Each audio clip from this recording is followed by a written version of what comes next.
went 7-6 last year, 4-5 in conference play. It was a brutal schedule that the Cougars had to fight through. They caught Utah and USC last season out of the South, the last season of divisions. But this year, I think it's potentially a little bit more workable. You don't catch USC, you don't catch Utah this year. You're going to have to make some hay down the back straightaway of this schedule. I think Washington State is going to be fighting for a bowl game.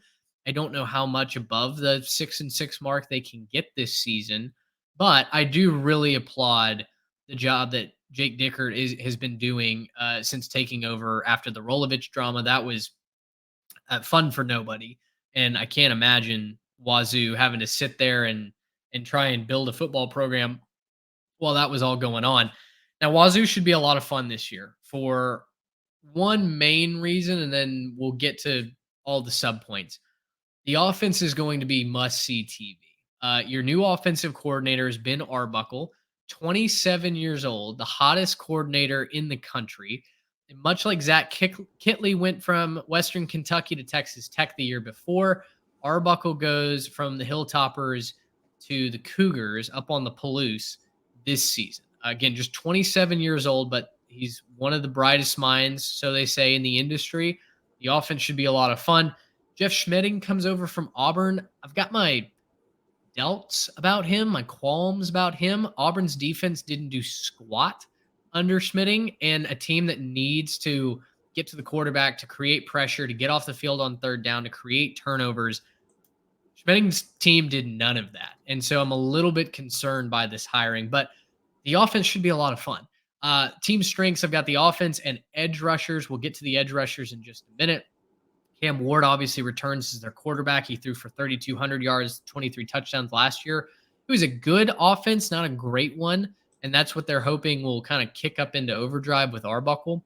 Bunch of new transfers come in at wide receiver. You got Kyle Williams from UNLV, Josh Kelly from Fresno State, and you've got Isaiah Hamilton from San Jose State as well. So a bunch of new weapons to play with up on the Palouse. The defense I mentioned, I'm really confused by the hiring of Schmedding. And I think I accidentally gave Brennan Jackson and Ron Stone to UCLA. I realized I scrolled down in my notes.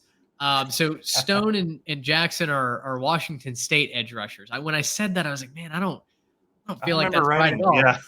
I got lost in my notes. So copy paste everything that I said about UCLA edge rushers over to Washington State. I think they're going to be very, very solid. They've got the ability to get to the quarterback.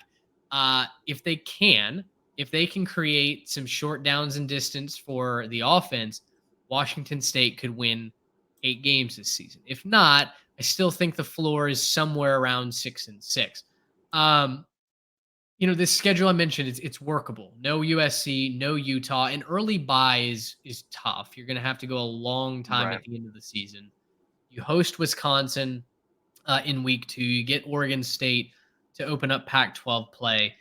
And then you're on the road against UCLA, Oregon, Arizona State in 3 of the first 4 games out of the bye. I think that's where Washington State runs into a lot of trouble in this schedule. Not being at home, you go basically a month without being consistently in your own building. You'll play Arizona in that stretch. Stanford, Washington, Colorado, Stanford, Cal, Colorado, and Washington to end your season. I think you can get 3 or 4 of those. The issue is just how much damage did you do right after the bye week? Yeah, and again, this is kind of a breaking point thing. I think they made a really good hire and then a really question mark hire, right? We were talking about the coordinator. So I think there's a lot of reason to believe the offense should play better. And across the board, most of their statistics were pretty mediocre, right? Across the board, most of them were just kind of, it's up and down. They were good at a few things, not so great at a few things. And a lot of middle of the road type of stats. That's what's get you a 7-6 season.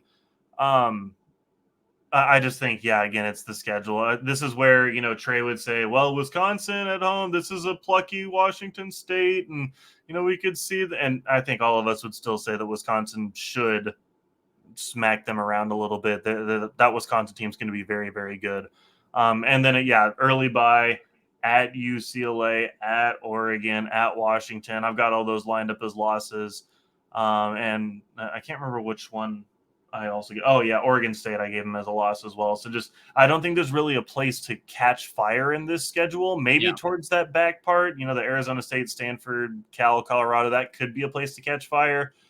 But at that point, most of the damage is done. At that point, most of your losses are probably on the board, and you're not able to play for that really high ceiling. So I have them at 7-5, which I think is going to be fine. And I think that if they can figure out the defense, it'll probably be another season or two. But hang your hat on a good offense. And let's keep that rolling.